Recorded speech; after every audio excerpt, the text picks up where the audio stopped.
Jangan lupa subscribe YouTube channel Metro TV News dan jangan lupa nyalakan notifikasinya.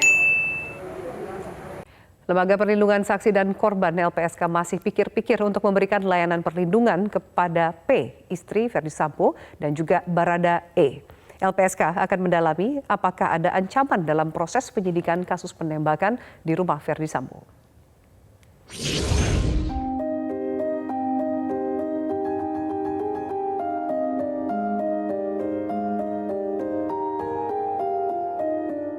Lembaga Perlindungan Saksi dan Korban memastikan bahwa istri Ferdy Sambo dan Barada E telah mengajukan permohonan perlindungan kepada LPSK.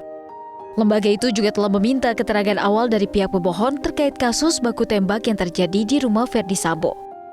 Wakil Ketua LPSK Edwin Partogi menjelaskan, meski sudah secara resmi menerima permohonan, namun LPSK masih akan menelaah apakah kedua permohonan itu diterima atau ditolak. Menurutnya keputusan itu masih ditelaah oleh tim dan pimpinan LPSK. Istri Pak Kadif Propam juga sudah mengajukan permohonan perlindungan ke LPSK pada hari berikutnya, pada hari Kamis. Kalau Barada E langsung mengajukan sendiri, kalau Ibu P melalui kuasa hukumnya, dan kemudian kami bertemu juga dengan Ibu P dan Barada E pada hari Sabtu kemarin. Kami masih dalami ya, apakah yang kalau ini kan ada potensi diterima atau ditolak di pimpinan LPSK. Saat ini LPSK sudah mendapatkan keterangan dari Barada E. Sementara untuk istri Ferdy Sambo, pihak LPSK belum bisa meminta keterangan lantaran kondisinya yang masih terguncang. Untuk itu LPSK akan memberikan asesmen psikologis terlebih dahulu kepada istri Ferdy Sambo sebelum meminta keterangan lanjutan.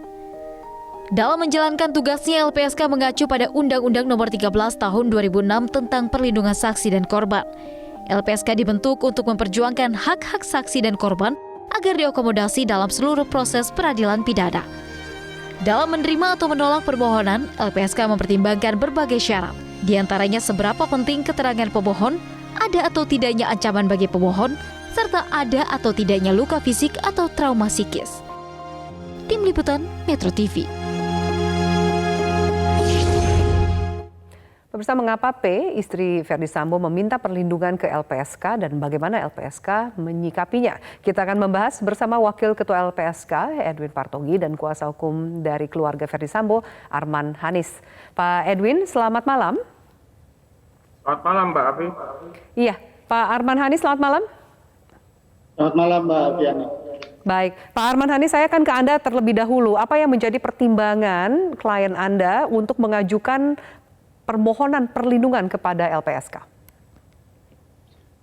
Jadi pertimbangan klien kami atau Ibu P ini, sebagaimana kita ketahui bersama bahwa LPSK adalah lembaga yang bertugas dan berwenang untuk memberikan perlindungan dan hak-hak lain kepada saksi dan atau korban, sebagaimana diatur dalam Undang-Undang Nomor 13 Tahun 2006 tentang perlindungan saksi dan korban. Dalam hal ini, Ibu P selaku saksi dan korban itu berhak memperoleh perlindungan atas keamanan pribadi, keluarga, dan harta bendanya, serta bebas dari ancaman yang berkenaan dengan kesaksian yang akan atau sedang atau telah diberikannya. Jadi intinya seperti itu. Selain itu juga, Ibu P ini berhak juga mendapatkan bantuan medis dan rehabilitasi psikososial dan psikologis gitu, Mbak Afiani. Ya, Pak Arman Hanis, disampaikan tadi bahwa sejauh ini Ibu P belum bisa dimintai keterangan. Bisa Anda ceritakan lebih jauh saat ini bagaimana kondisi klien Anda atau Ibu P?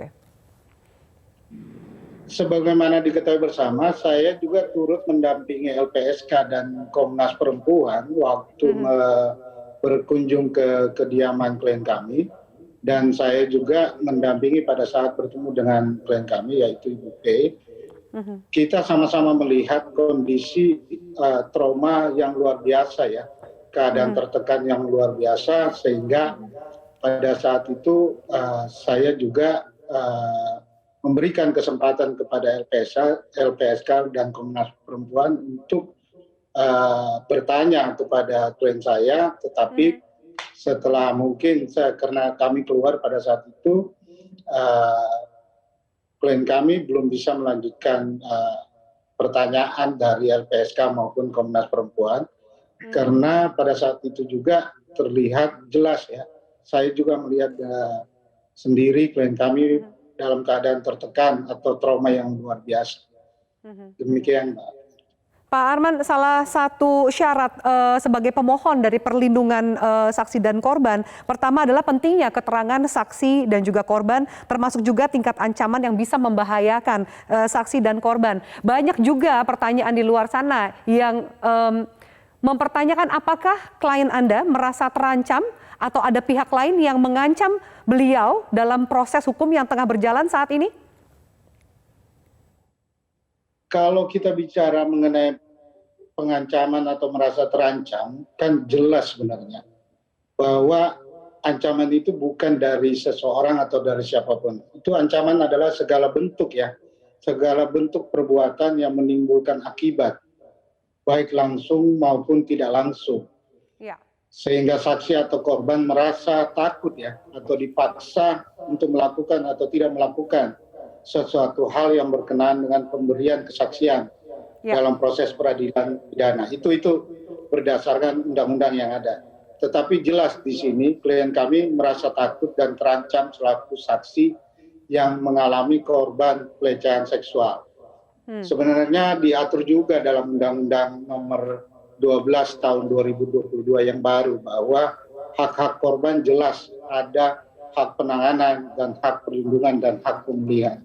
Sebenarnya dari situlah kami berharap dari pihak LPSK maupun Komnas Perempuan memberikan perlindungan terhadap klien kami. Baik, saya akan langsung ke Pak Edwin. Pak Edwin, sejauh ini untuk permohonan yang sudah disampaikan dari pihak Ibu P lewat kuasa hukumnya, apa proses yang saat ini tengah berjalan di LPSK sendiri? Ya, sejak awal, sejak Selasa minggu lalu ya, tanggal 12 Juli, kami sudah proaktif berkoordinasi dengan Kapolres Jakarta Selatan untuk menanyakan mengenai perkara ini dan untuk mendapatkan keterangan apakah ada saksi korban yang membutuhkan perlindungan atas perkara ini, penanganan perkara ini. Kemudian juga pada hari Rabunya kami sudah bertemu langsung dengan Pak Irjen Verdi Sambo di kantornya, dan juga beliau juga menyampaikan harapan agar istri beliau mendapatkan perlindungan dari LPSK, karena dari pemberitaan ini, dari perkara ini dan pemberitaan yang berlangsung itu istri beliau merasa tertekan secara psikis ya. Dan kemudian juga kami berkesempatan juga langsung pada hari Rabu itu untuk wawancara dengan Baradae, ya, termasuk juga Baradae menyampaikan secara lisan permohonan perlindungan pada LPSK, dan pada hari Kamisnya kami menerima permohonan secara tertulis baik dari Ibu P yang diwakili oleh kuasa hukumnya Pak Arman dan juga dari Baradae. Hari Sabtu lalu kami sudah berkunjung ke rumah kediaman beliau, Pak Verdi Sambo, ada Pak Arman mendampingi. Di sana kami sudah bertemu dengan Baradae dan Ibu P. Hanya saja kami belum bisa mendapatkan keterangan apapun dari Ibu P karena situasi yang nampaknya masih terguncang. Ya. Jadi kami banyak mengambil keterangan dari Baradae. Tentu prosesnya masih dalam proses penelaahan di LPSK. Kami menguji yang tadi juga disampaikan Mbak Afi, ya, bahwa di Undang-Undang 31/2014 tentang perubahan terhadap Undang-Undang 13/2006 tentang perlindungan saksi dan korban, itu kami harus memeriksa sifat penting keterangan. Jadi keterangan pemohon itu harus merupakan keterangan yang dapat mengungkap perkara atau membuat terang perkara. Ya. Dan kemudian tingkat ancamannya seperti apa? Kalau ada permohonan perlindungan fisik, Tapi yang kami perlu dalami apakah ada ancaman, ya. Apakah ada ancaman secara langsung atau tidak langsung terhadap situasi si pemohon. Dan juga kemudian kami juga akan mendalami soal apakah ada trauma atau luka. Tentu dengan bantuan ahli ya. Kalau trauma kita akan minta bantuan psikolog untuk mendalami itu, dan hasil asesmen itu akan dirujukan LPSK. Apakah diperlukan konseling lanjutan atau tidak. Yang lain kami akan mendalami tentang track record dari pemohon. Itu penting untuk menjadi bahan pertimbangan dari pimpinan LPSK dalam memutuskan menerima atau menolak dari permohonan ini. Tentu prosesnya masih berlangsung. Kami juga masih membutuhkan keterangan dari Barada E yang ada beberapa hal yang perlu kami dalami, dan kami memahami situasi kalau Ibu P masih terguncang, dan tentu kami berharap juga Ibu P dapat memenuhi undangan kami untuk dilakukannya asesmen psikologis, ya, untuk dapat mengetahui situasi psikisnya seperti apa. Setelah itu juga kami ingin mendalami keterangan langsung dari Ibu P. Gitu. Jadi yang lain kami akan koordinasi dengan Polda dan Mabes Polri, ya, untuk melihat perkara ini seperti apa sebenarnya. Kalau dalam konteks perkaranya kan sebenarnya buat LPSK bukan perkara yang baru ya, karena hampir setiap hari kami menerima permohonan perlindungan dari korban kekerasan seksual, baik anak maupun dewasa. Di setiap hari kami menerima permohonan perlindungan dari macam-macam korban tindak pidana termasuk pembunuhan. Hanya saja kan kemudian dari proses yang berjalan nampaknya ada yang tidak biasa gitu ya. Karena kemudian ada pembentukan tim khusus, ada penyelidikan oleh Komnas HAM. Tentu kami harus berkoordinasi dengan pihak-pihak yang juga melakukan penyelidikan untuk mengetahui gambaran perkara secara utuh. Demikian Mbak Afi. Pak Edwin, kalau tadi disampaikan oleh kuasa hukum bahwa Ibu P dalam kondisi masih mengalami trauma. Tadi Anda sempat menyampaikan bahwa sudah sempat meminta keterangan dari Barada E. Apa juga yang bersangkutan merasa terancam dengan adanya proses hukum atau ada pihak lain yang dikhawatirkan mengancam nyawa dari pihak Barada E sendiri? Ya, kami membutuhkan keterangan itu lanjutan dari Barada E sendiri, karena kesempatan atau mungkin juga waktu yang Sabtu lalu kami bertemu itu kami rasa belum cukup ya. Jadi mungkin kami akan secara resmi menyampaikan permintaan kepada pemohon, Ibu P dan Barada E untuk dapat memberikan keterangan kepada LPSK atau melakukan asesmen psikologis sebagaimana persyaratan atau mekanisme yang kami lewati ketika kami menelaah permohonan. Baik. Saya akan kembali ke Pak Arman. Pak Arman, terakhir kita tahu yang dibutuhkan untuk permohonan yang Anda sampaikan kepada LPSK adalah bersedia melakukan asesmen psikologis. Tapi mengingat kondisi klien Anda yang masih trauma, apakah ada jadwal yang dibuat lebih jauh atau masih akan menunggu sampai kondisi klien Anda pulih dari trauma, mengingat bahwa perkembangan kasus ini terus bergulir dan menjadi atensi begitu banyak pihak? Baik, begini Mbak. Jadi mengenai apa yang akan kita lakukan, bahwa untuk proses pemeriksaan klien kami, dalam hal ini Ibu P ini, jadi kami minta bahwa selama proses pemeriksaan itu didampingi oleh psikolog, itu yang paling utama. Karena dalam hal ini kita sama-sama tahu, kita sama-sama melihat dari pihak LPSK juga sudah mengetahui bahwa kondisi klien kami saat ini masih dalam sangat terguncang atau trauma yang luar biasa, sehingga memerlukan pendampingan. Memang dalam hal ini juga dalam kesempatan ini mungkin perlu saya sampaikan bahwa hak-hak klien kami itu juga perlu dilindungi.